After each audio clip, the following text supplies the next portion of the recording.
May dugo! Mama! Ano ba, Blandina? May dugo mo ba sa ekop ko? Mama, natakot ako. Ayoko mawala ang baby ko, Mama. May dugo ako sa ekop. Teka lang, tatawag ako ng doktor. Baba, ito dinudugo pa. Diba ka may mga hita mo? Titignan ko yung ekop mo kung okay ba yung bata sa loob. Sige po.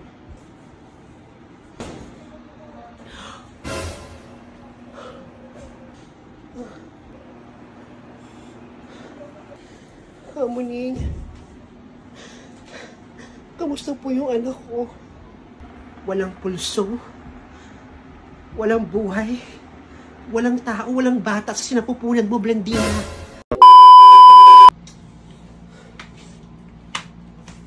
Kawawa naman si Senyorita Blandina. Mukhang mamumulubi yata. Alam naman ito si Madam, parang hindi niya anak si Blandina. Pinaputol ba naman yung connection sa bangko? Halos milyon, bilyon yung pera nila, pero hindi mo lang maibahagi sa kay Senyorita. Kawawa naman.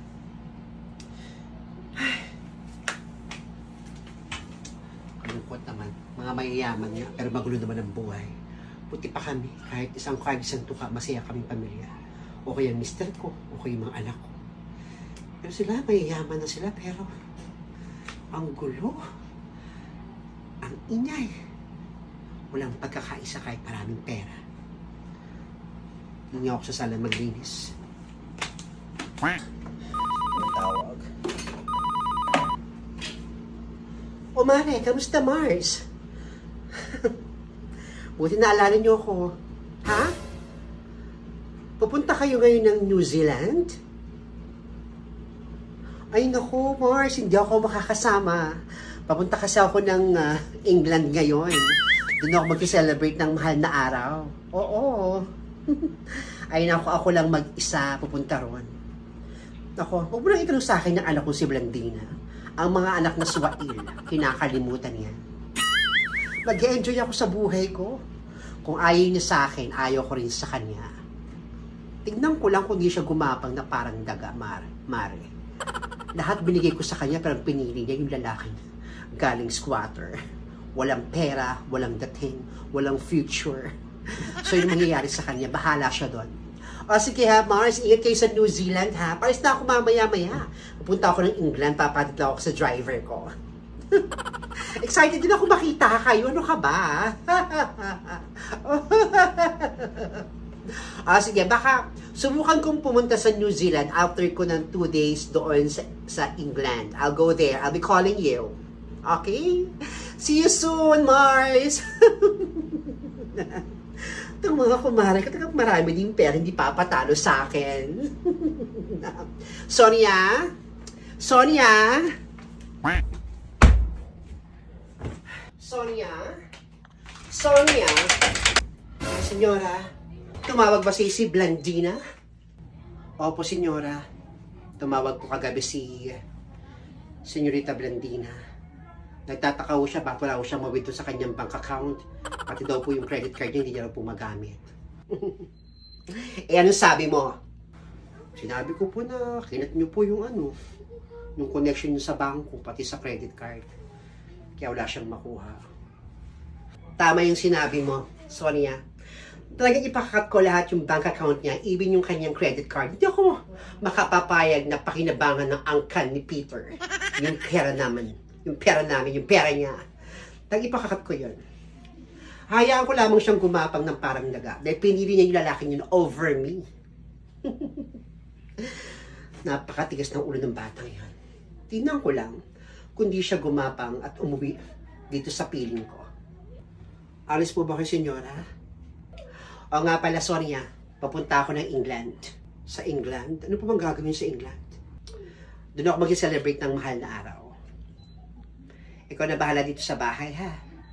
Pag tumawag o pumunta dito si Senyorita Blandina, sabihin ko, umalis na lang po kayo.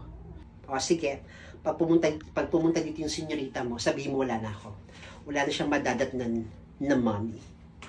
Sige po, senyora, ingat po kayo dun sa England. Sige na, mag-ingat ka lang dito, ha? Laging mo ilak ang pinto. Grabe. Natiis ni Senyora yung kanyang anak na si Blandina. A few moments later. Mama! Mama! Senyorita Blandina! Sonia! Nasaan si Mama? Naku, wala na ho si Senyora. Wala na ho yung maming niyo rito. Pumunta po ng England. Kakalis lang po kanina. Doon daw siya magsiselebrate ng mahal na araw. Wala si Mama. Sa England si Mama. Natiis niya ako. Hindi ka usapin, Sonia. Wala si Mama. Kamusta po kayo? Ba't parang nangihina kayo? Wala na akong kapera-pera, Sonia. Yung credit card ko close na. Yung bank account ko close na rin. Wala akong mapagkunin ng pera, Sonia. Hirap na ako. Sonia, nasa yung susi ng kwarto. Bigay mo sa akin. May kukunin lang ako. Naku, senyorita. Nakalak po lahat ng kwarto sa taas. Wala ko sa akin yung susi. Ha? Nilak ni Mama. Wala sa yung susi. Ano ba yan si Mama? Mama naman. Ba't mo ako ginaganito?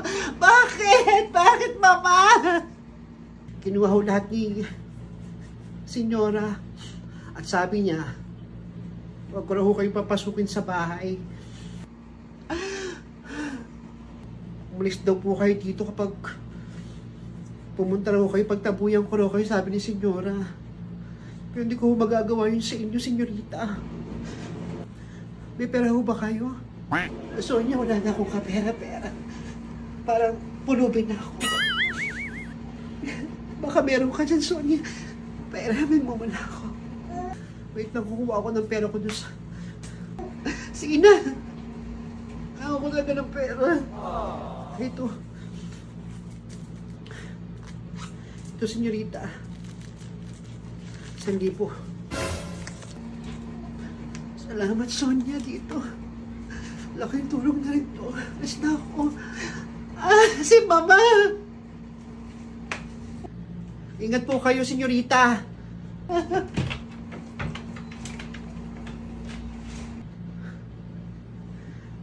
Kawawa naman si Blandina. Mukhang gumagapang na sa hirap. Kapag talaga ikaw swail ka sa magulang mo, ibang karama ang dadapo sa'yo. Buti na lang, hindi man kami mayaman, sumusod ako sa mga magulang ko.